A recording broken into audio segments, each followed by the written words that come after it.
It's David Thomas, archivist at the Cornwall Record Office, another session of our David's Dazzling Documents.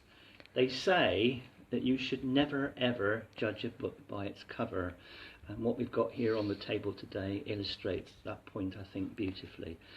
If we have a look at our book, it's a fairly ordinary brown looking book with a paper cover over a vellum cover. Looks fairly uninteresting, but if we open it up, we have one of the Cornwall Record Office's great visual treasures. And just read the description of it to you. It says, a catalogue of arms from the Conquest by William Duke of Normandy to the reign of King James II by John Trefry of Rook, gentleman. Rook was actually in St. Kew in the county of Cornwall, 1764. And then there's a lovely little note which says that Mr. Nicholas Ruscaric, who was the great Catholic scholar and apologist in the 16th and early 17th century of Ruscaric, for his industrious delight in history and antiquity, who setting down all the noble men's creations, arms and principal descents in every king's reign from the Conquest to the end of the reign of Queen Elizabeth 1603, and dying about that time, in fact he died in 1634, do merit a worthy remembrance, whose manuscripts I have industriously examined. I have likewise inserted the arms of the Britons, Romans, Saxons and Danes to the Conquest by William Duke of Normandy.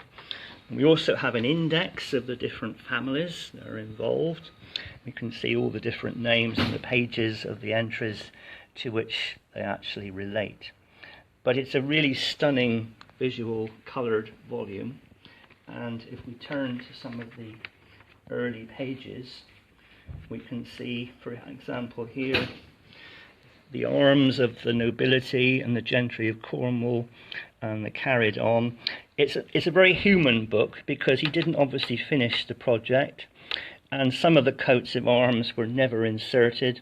Perhaps he was waiting to get a particular copy of the coat of arms. He's drawn out his scheme but not quite filled them all in. So it's a very human book, slightly unfinished but nonetheless spectacular. And if we turn on, there's also a visual representation of some of the Trefry family tombs and graves in the parish church of Foy, with their inscriptions beautifully illustrated in colour in the coats of arms. And we can see here the knights and their family coats of arms. And this particular tomb contains members of the family right back to Henry VII's reign at the end of the 15th century and the beginning of the 16th century. And then, very proudly, and it's the largest coat of arms in the whole book, is the Trefry coat of arms itself. And number one on the list at the bottom is the Trefry. And then the motto, while God will. So it's a very, very visual representation of all of their particular genealogy and coats of arms. And if we turn on through the book, here, for example, we have an enormous collection of all the different noble families, Trefrys, these black and white coats of arms.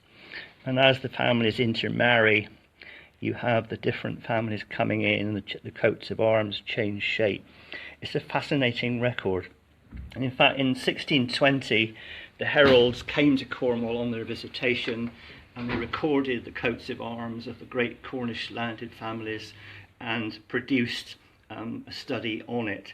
And the early 17th century, when that happened, was a really important time for the growth of the interest in heraldry. And some of the Cornish families were very well connected. For instance, the Vivians of Trelawarren over at Morgan and Menai, they were descended from a son of Henry III, who was the King of England. There was a great interest in heraldry in the 16th and the 17th centuries. And this is probably our best example of the type of study that a great Cornish landed family had. And beautifully done, beautifully and highly coloured, and noble families, not only in Cornwall, but throughout Britain and he collected as many as he possibly could for his study.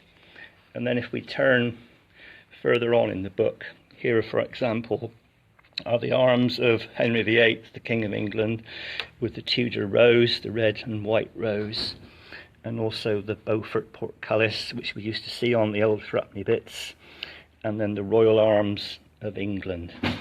So, never ever judge a book by its cover, because you will never know what lies inside those covers.